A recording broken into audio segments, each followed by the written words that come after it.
Bonjour et bienvenue dans ce nouvel épisode consacré aux palmiers, et plus particulièrement au Trachycarpus fortunei. Dans la famille des palmiers, on considère qu'il existe près de 4000 espèces, allant du Phoenix canariensis au Camerops humilis. Bien que ces plantes soient parfois synonymes de plantes tropicales ou méditerranéennes, le Trachycarpus fortunei peut se cultiver dans toute la France, en respectant certaines conditions. On peut le nommer Trachycarpus fortunei, Camerops excelsa, palmier chanvre, palmier chine, palmier Chuzan, palmier moulin et palmier. En 1850, Robert Fortune, un botaniste anglais, va aller piquer des graines en Chine, plus particulièrement sur l'île de Chuzan, et introduire en Europe la plante qu'on surnomme en son honneur aujourd'hui, le Trachycarpus fortunei. D'ailleurs, à chaque fois que vous verrez le nom d'une plante avec fortunei dedans, vous saurez que ce mec y est pour quelque chose. Le Trachycarpus peut résister jusqu'à moins 18 degrés, ce qui en fait une plante très appréciée dans toute la France. Vous pouvez ainsi, au Nord-Pas-de-Calais, avoir un palmier dans votre jardin pour faire une ambiance méditerranéenne. Mais même avec 40 palmiers dans votre jardin, vous aurez toujours un temps de bien. Le tronc du palmier est appelé stipe, c'est l'ensemble des branches coupées qui va le former. Il peut atteindre 10 mètres de haut, voire plus. Le stipe est recouvert de filaments dont se servait à l'époque la Chine pour en faire des matelas. La floraison du palmier, car il y en a une, a lieu de mai à juin. Elle est assez spectaculaire mais fragilise énormément la plante. N'hésitez pas à la supprimer. Toujours en Chine, les fleurs sont consommées en légumes. Après la floraison, des fruits noirs apparaissent. Ils sont comestibles mais pas très savoureux. Il n'y a que les femelles qui fructifient car les palmiers sont dioïques comme les kiwis.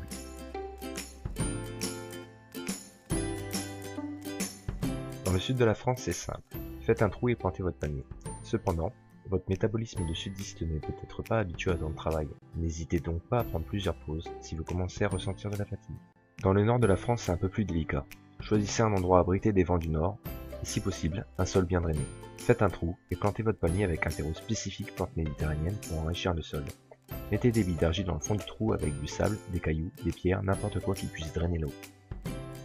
En hiver, n'hésitez pas à pailler votre palmier avec des feuilles mortes pour protéger les racines. Si les températures descendent vers moins 12 degrés, il serait judicieux de prendre davantage de précautions. Protégez surtout le cœur du palmier, la partie d'où sortent les feuilles. Les photos que je vous montre représentent diverses méthodes de protection. Si votre palmier est en pot, il serait sage de le rentrer dans une pièce éclairée et non chauffée. Si vous ne pouvez pas le mettre à l'abri, retirez impérativement la secoupe du pot, enroulez le pot de papier bulle pour protéger les racines, et appliquez une des méthodes de protection des photos pour protéger du froid et de l'humidité les parties aériennes de la plante.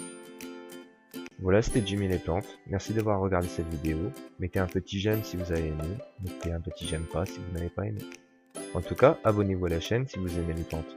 Et comme disait Claude Nougaro, tu l'auras ta maison avec des tuiles bleues, des croisées d'hortensia, des paniers pleins les cieux, des éviers crépitants près du chat Angora.